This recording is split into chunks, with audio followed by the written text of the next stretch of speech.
dahil magdidibo na ang inaanak ni Madam, gagawa tayo ng design na bagay para sa magbe-birthday na inaanak ni Madam. So nag-uka-uka lang pala ako ng sponge dyan, parang katawan ng tao. Tapos binalutan ko lang siya ng cash. O tapos ganyan na yung nangyari, Obi. Anyways mga bi, improvise lang naman yan. So kukuha tayo ng isang bloke ng sponge. Napakabasa-basa na natin to. Susukat na natin yan dyan. So lagyan muna natin ng guideline kasi puputulin natin yung gilid niya. Yes mga bi, islant lang na ganyan para magiging seamless ang ating design. Parang nilalay po para matanggal yung mga taba-taba sa mga gilid-gilid. Ito na siya bi, tayong-tayo. So lagyan lang natin sa gilid ng bamboo stick. Lagyan natin ng plastic na hindi matanggal. Ano ba kasi iniisip nyo? So yun na nga mga bi, napaka-secure lang natin tong ating lalagyan at ilalagay na natin ito sa itaas. O yan na. Babalutan natin syempre itong ating arrangement. Yan, i-cover lang natin ng plastic ulit para hindi masyadong madumihan ng ating mga pambalot. Gamit tayo ng rubber band, clear scotch tape, putulin ng mga excess kagaya ng ex mo. Patasama na naman si ex. Anyways, maglalagay na tayo ng bulaklak. So mga baby roses muna yung lalagay mo natin. So white pala yung una kong linagay. So imemekos-mekos lang natin na ganyan hanggang sa pababa ng pababa. So ikokortin natin siya na parang palda. Alam mo yung mga baby, parang gown siya. Siyempre dahil pandibo, maglagay na rin tayo ng kulay pink na baby roses. So kakalat-kalat lang natin siya ng kagaya ng ganyan. At susundan lang natin saan nagpupunta yung BF mo. Kasi merong kinikitang iba. Ay, ano ba yan? May ads. Huwag na mag-overthink dahil maglalagay tayo ng mga rosas. So maganda pala itong violet na to para maging complement doon sa kulay natin. At syempre cream na roses para fabulous na fabulous at maging elegante yung kulay niya. Dagdagan pa natin mga ito na ang design natin para sa magdidibo na birthday celebrant. Dahil si Ninang ang magre-regalo nito, gagandahan pa natin lalo ito mga kaya naisip ko na maglagay pa at magdagdag pa ng puting gypsophilia. So ikakalat-kalat lang natin dyan mga tatakpan natin yung pinaka-sponge. Pag natapos na natin syempre wag natin kakalimutan yung kamay. Anyways, wala siyang kamay. Nakikita pa yung sponge nung nawa nating katawan kaya yan ang ginawa ko. Improvise bin. Syempre mas babalutan pa natin ito mga gumamit tayo ng kulay puti na parang gumash-gumash na ganyan. At syempre patong ko dyan para makita ko na maayos. So tatakpan natin yan mga suporta dun sa may pinakababa. Syempre additional design na rin, di ba? So lalagyan lang natin yung laylayan ng ating palda, paikot hanggang sa likod. Ayan, overlap lang natin dyan. Gamit lang ng scotch tape para maging matibay. At syempre wag din natin kakalimutan lagyan ng wings. Ano nga naisip ko, fairy godmother. Itong sininang sa kanyang mag-18th birthday na inaanak. O di ba? Paro G.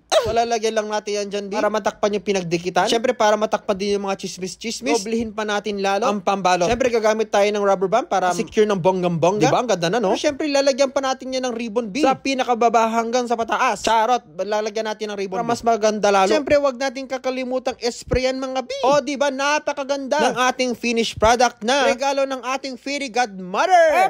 Ba yan, Komi? Ano ba? O, ano na? Nagandahan ba kayo sa ating design for today? Ako, kung nagandahan kayo, comment down below. At siyempre, mga B, wag natin kakalimutang mag-share. Sabi ko naman sa inyo mga B, sharing is a blessing. Kaya pag sinare nyo, baka magka-blessing kayo na Gcash. Ano pang hinihintay nyo mga B? Follow for more, like ang ating page, share ang video para bonggang-bongga.